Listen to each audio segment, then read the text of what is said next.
Welcome to Big Dave's Farm Life. On today's episode, I need to repair some fences. I need to put out some hay so the girls can eat. Also, I'd like to welcome Zeus, the new farm puppy. I'm gonna need to stop what I'm doing every once in a while to check on the puppy. Sometimes puppies get in trouble.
Okay, so Logan was gonna bring the whole garbage can with him the whole way down the fence line. And why would we let him do that?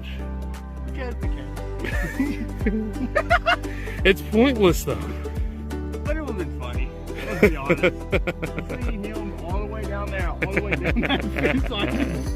Logan, Ben needs you to kiss his boo-boo. Here, look.